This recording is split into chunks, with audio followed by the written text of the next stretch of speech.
This is the Keedox Bluetooth receiver, and I wanted to show what's included in the box here. Of course, you got your instruction manual. They provide you a micro to USB cable, the device itself, and then an RCA to male auxiliary cable or male audio cable. Let me show you the device itself up close here. On the front, you see here they have a play, pause, or answer, hang up button, the volume buttons, two LEDs that show the status of its connecting and pairing and all that stuff. And then on the back side here, you have the USB output, which allows you to charge other devices through it. The micro USB that's for plugging in the device itself. This is not a battery-operated device, so you have to plug it into a USB wall outlet to get it to function. The two RCA plugs out for connecting to your stereo, or you can connect it via the auxiliary cable here as well, or the headphone jack, or whatever you want to call that. One thing that bothered me a little bit about this device was not really the device itself.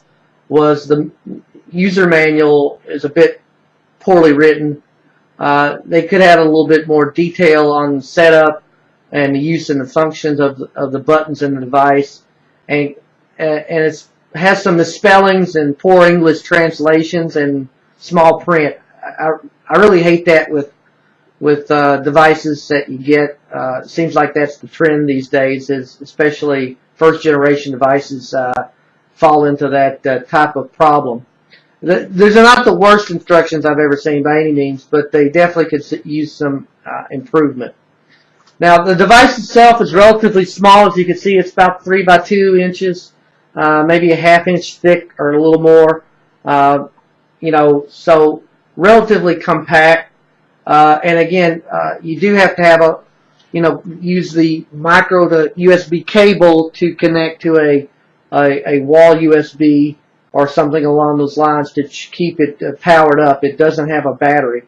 That's the one thing that kind of bothers me about the instructions. It's not really clear about that, whether it has one or it hasn't. But from what I can figure out, it does not have a battery in it, so you have to keep it charged into the wall. Pairing is relatively easy. Once I figured out what the description do meant in the instruction manual, you just press the power switch for about 5 seconds and it flashes like Bluetooth typically does. I use my Galaxy S4, didn't have any issues.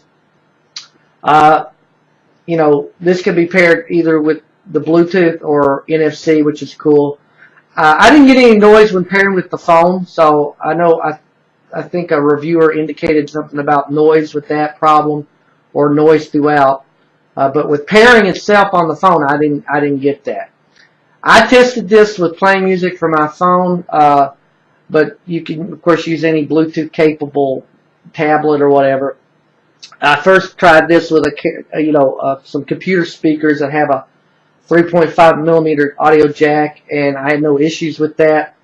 The one thing that really totally surprised me about this is how far away I could actually walk with my phone paired to these speakers, and this thing would still play. I walked as far as I could in my house until I could no longer hear the speakers playing, even though they still were, and it was quite a distance and several rooms away. So that was pretty good. That surprised me with this device, considering the range I've had with Bluetooth headphones. Typically I go that far, they cut out, but that didn't happen with this. The one thing I did notice that will back up another reviewer saying about popping is when this was idle with those computer speakers, I would hear an occasional pop. I do not know if it was the device or the speakers, because the speakers are fairly old, so it could have been. But that will back up what the other reviewer is saying. So I then tested this with through the audio jack and the RCA jacks using my regular home stereo system, which is downstairs.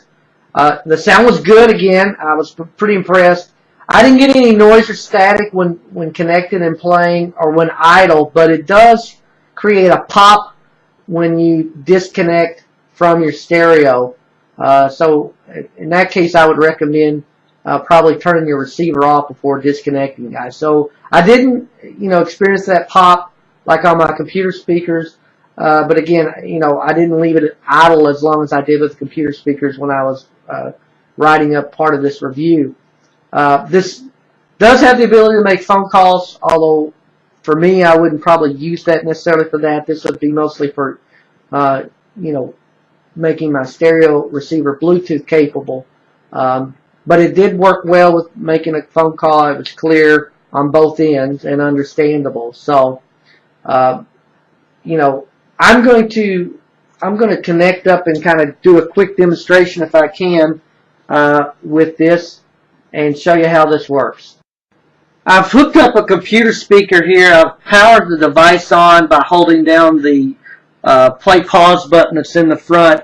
I'll show you how I've hooked it up in the back. I have the male audio cable connected to this computer speaker here. I have the power with the micro cable hooked up in the back, and that's simply all I have to connect this up. I'm going to load up YouTube here on my phone and play just a second or two. All the promises we made, one by one.